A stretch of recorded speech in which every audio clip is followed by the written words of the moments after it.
It was September 14th, 1979, 10:27 p.m., when the first alarm shattered the stillness of Riverside Falls, a sleepy lakeside community in upstate New York. The air hung heavy with the scent of pine and damp earth from the nearby Willow Lake, where fishing boats bobbed lazily under the moon. No one expected that night to mark the beginning of a heist that would haunt the town for decades. Our story centers on Jack Harlan, a 42-year-old mechanic at the local auto shop, known for his grease-stained hands and quiet demeanor. Jack lived in a modest bungalow on Elm Street, next door to Victor Reyes, a wealthy importer who kept to himself. Reyes' sprawling estate, with its high fences and imported palm trees, stood out in the working-class neighborhood. Locals whispered about his lavish parties and the dark-suited men who visited late at night. Unbeknownst to most, Reyes was no ordinary businessman. He was the discreet head of a branch of the notorious Guadalajara cartel, funneling drug money through legitimate shipping ventures. Jack wasn't alone in his plan. His partner was Tom Ellis, a 38-year-old truck driver for a freight company, a man burdened by mounting debts from a failed marriage and medical bills for his ailing daughter. The two had met at the local bar, the Anchor Inn, where over cheap beers they shared stories of hardship. "Life's rigged against guys like us," Tom once muttered, his voice low amid the clink of glasses. Jack nodded, his eyes distant, hiding a deeper resentment. Years of watching Reyes flaunt wealth while he scraped by. The heist began innocently enough, or so it seemed. That evening, Reyes hosted a small gathering, his guards relaxed after a long day. Jack, who occasionally fixed Reyes' luxury cars, knew the layout of the estate intimately. He had noticed a safe in the basement during a routine repair visit, a massive steel box hidden behind a false wall panel. "It's like Fort Knox down there," Jack had joked to Tom one afternoon, but his tone carried an edge. At 9:45 p.m., under cover of a light fog rolling off the lake, Jack and Tom approached the estate from the rear, slipping through a gap in the fence Jack had accidentally left unrepaired. The grass was slick with dew, muffling their footsteps. Inside, the house hummed with muffled laughter from upstairs.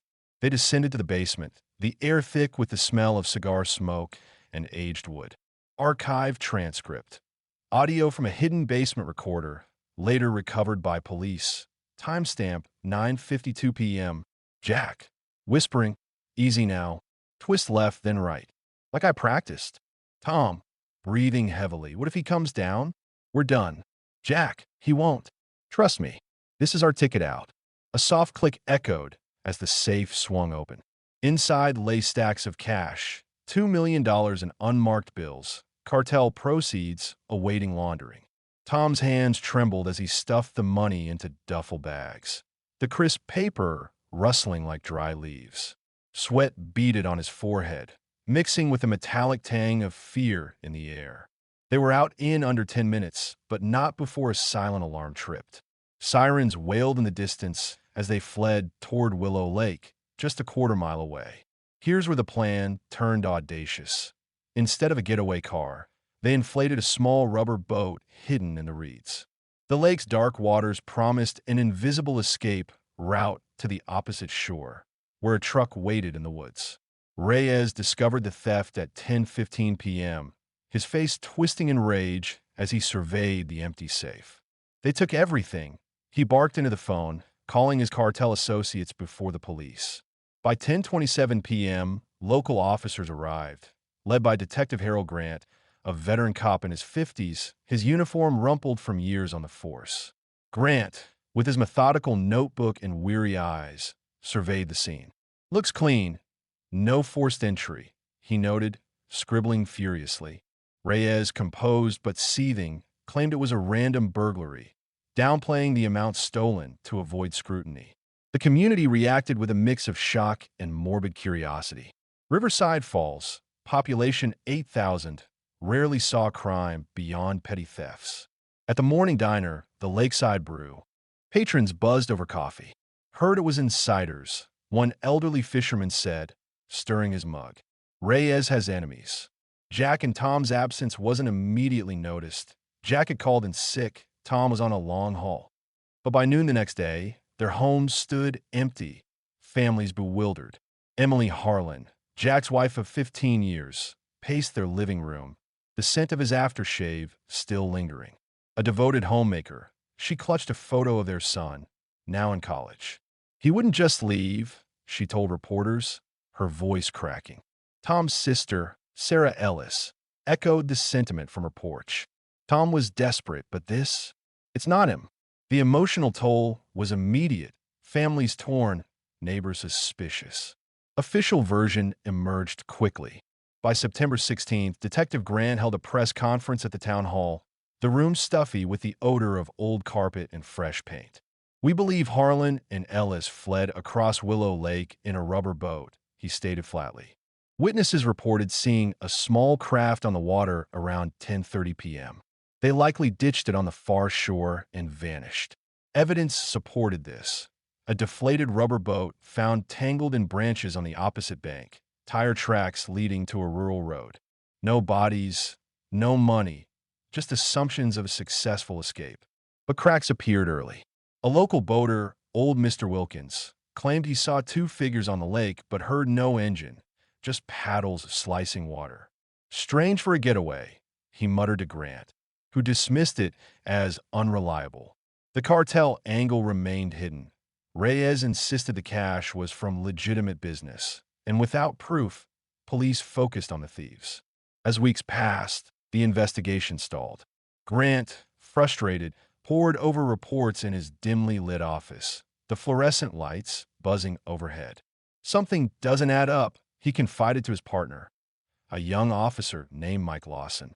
Mike, fresh-faced and eager, nodded. The boat was too small for that cash. And why risk the lake? But with no leads, the case went cold by year's end. Community fallout deepened. Reyes tightened security, his estate becoming a fortress. Whispers of cartel ties surfaced in bars, but fear kept mouths shut. Emily sold the house, moving away with a heavy heart. "I just want answers," she said in a tearful interview. Sarah fought for custody of Tom's daughter, the girl's innocent questions piercing like knives. "When's Daddy coming home?" Yet, amid the official narrative, a small detail nagged. In the estate's basement, overlooked in the initial sweep, was a crumpled receipt from a hardware store dated September 12th, 2 days before the heist. It listed rope, duct tape, and a waterproof bag. Purchased by Jack, it seemed mundane, but why? Grant filed it away, unaware it hinted at more. Archive, photocopy of receipt, exhibit number 47, scrawled note on back. For the tunnel, tension built as winter set in. A tip came anonymously. A phone call to the station at 2:17 a.m. on November 3rd. "Check the drainage pipes under the lake road." The voice rasped, then hung up. Grant investigated, finding nothing but sludge and echoes. Was it a prank? Or a clue buried deeper? By 1980, the heist faded from headlines, labeled a daring escape. But for those left behind, the wound festered. Grant retired in 1985, haunted by loose ends. "We missed something," he admitted to his wife over dinner, the clatter of forks underscoring his regret. Then, in a dusty evidence box reviewed years later, that receipt resurfaced, along with a faded Polaroid photo slipped inside an envelope. The image showed Jack and Tom standing near an old storm drain entrance by the lake, tools in hand. Timestamp, September 10th, 1979. But the boat theory didn't account for tunnels. What the escape wasn't across the lake, but under it.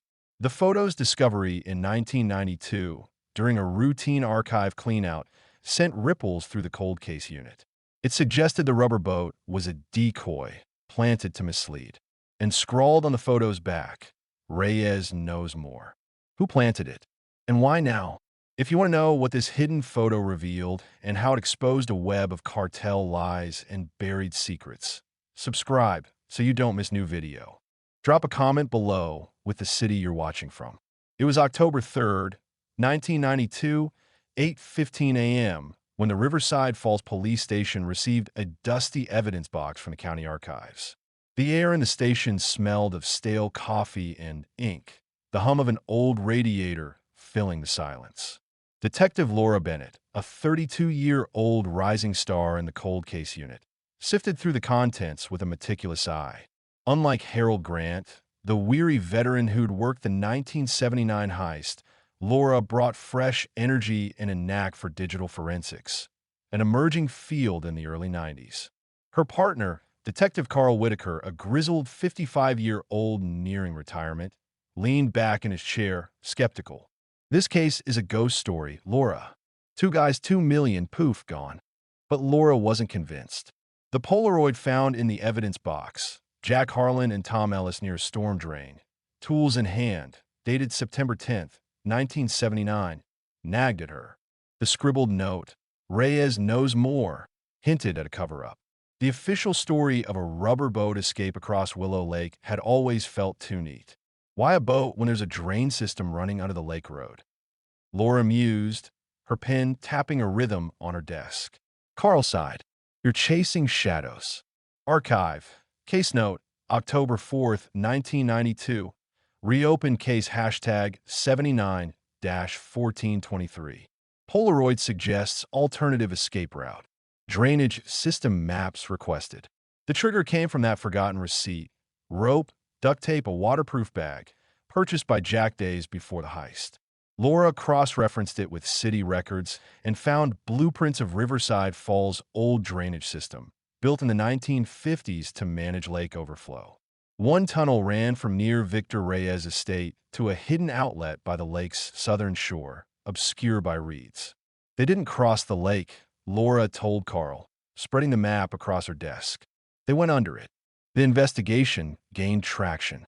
Laura revisited the deflated rubber boat, stored in evidence since 1979. It was pristine, no water damage, nowhere. "It's a prop," she said, running her fingers over the dry rubber. "They wanted us to think they crossed the lake." Carl raised an eyebrow. "So, where's the money? And where are they?" The first twist came when Laura interviewed Sarah Ellis, Tom's sister, now 48 and running a small bakery on Main Street. The scent of fresh bread filled the air as Sarah set down a tray, her hands trembling. "Tom called me once, in '81, she admitted, her voice low, from a payphone. Said he was sorry, that he had no choice. I heard waves in the background, thought it was the ocean." Laura's pulse quickened. "Did he mention Jack?" Sarah shook her head. "He said, 'It's bigger than us.'" Then the line went dead. Archive transcript. Payphone call, February 17th, 1981, recovered from phone company logs. "Tom, Sarah, I can't come back. You don't understand." "Sarah, Tom, where are you? Please just." Tom, pauses. "It's bigger than us. Tell my girl I love her." Line disconnects. Laura dug deeper, tracking the call to a coastal town in Oregon, far from Riverside Falls. Why Oregon? And why bigger? The cartel angle, buried in 1979 due to lack of proof, resurfaced. Victor Reyes had left town in 1982, his estate sold to a developer. Rumors of his cartel ties had never been substantiated, but Laura found a 1980 DEA report mentioning Reyes as a person of interest in money laundering for the Guadalajara cartel. The report noted a $2 million discrepancy in his accounts, matching the heist haul. The second twist hit when Laura requested bank records from Riverside Trust, where Reyes held accounts. A 1979 wire transfer, dated 2 days before the heist, moved $500,000 to an offshore account in the Caymans. The signature? Victor Reyes. He was moving money before the theft, Laura told Carl, her voice tight. He knew it was coming. Carl frowned. "You're saying Reyes set it up?" Laura nodded. "Or let it happen." Suspicion turned to a possible inside job. Laura re-examined witness statement from 1979, focusing on a groundskeeper, Miguel Ortiz, who'd worked for Reyes. Ortiz had claimed he saw nothing, but his testimony felt rehearsed. Laura tracked him to a retirement home in 1992. At 67, Ortiz was frail, his hands spotted with age, but his eyes flickered with unease when Laura mentioned the heist. "I told the cops everything," he said, avoiding her gaze. Laura leaned in. "Did Reyes ever mention a tunnel?" Ortiz froze, then muttered, "You don't know what you're digging into." Archive. Interview transcript, October 12, 1992. Laura. Mr. Ortiz, what did Reyes know? Ortiz. Long pause. He said, the money wasn't his to lose. Ask about the boat. It wasn't theirs either. The third twist came tragically. Days after the interview, Ortiz was found dead in his room, officially a heart attack. But a nurse reported hearing raised voices the night before. Laura obtained a grainy security tape from the retirement home's hallway. At 11:43 p.m., a man in a dark coat was seen entering Ortiz's room. The audio was faint but chilling. Archive transcript. Security tape audio, October 15, 1992. Unknown voice. You talked, didn't you? Ortiz. I said nothing. Please. Static, then silence. Laura's blood ran cold. The voice was familiar. She'd heard it in old case files. It matched a 1979 interrogation tape of Officer Daniel Pike, a junior cop under Grant who'd worked the heist. Pike had left the force in 1983, citing personal reasons. Now, living in Buffalo, he ran a private security firm. Laura's instincts screamed corruption. The investigation escalated. Laura and Carl subpoenaed Pike's financials, uncovering payments from a shell company tied to Reyes' shipping business, $50,000 deposited in 1980. Pike was on the take, Carl said, finally convinced. He helped bury the case. But why? Laura theorized Pike ensured the boat narrative stuck, deflecting from the tunnel. She requested a search of the drainage system, now overgrown and forgotten. On November 1st, 1992, a dive team entered the tunnel's outlet by the lake. The air was damp, the walls slick with moss. Inside, they found a rusted toolbox wedged in a crevice.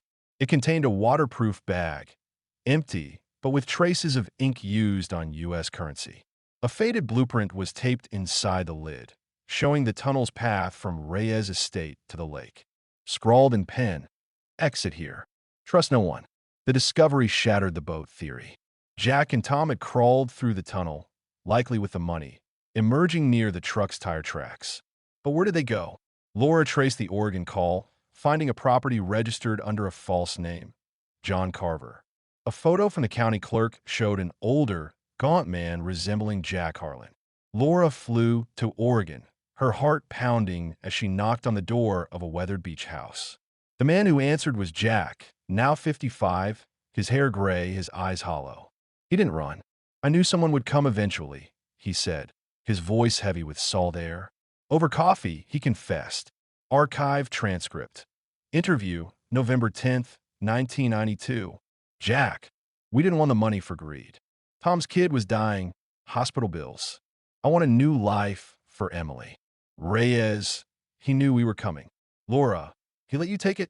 Jack, nods, it was cartel money. He needed it gone to clean his books. We were his pawns.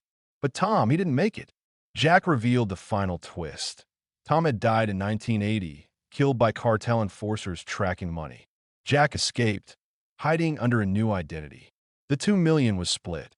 Half went to Tom's daughter's trust, half to the cartel as payment for Jack's life.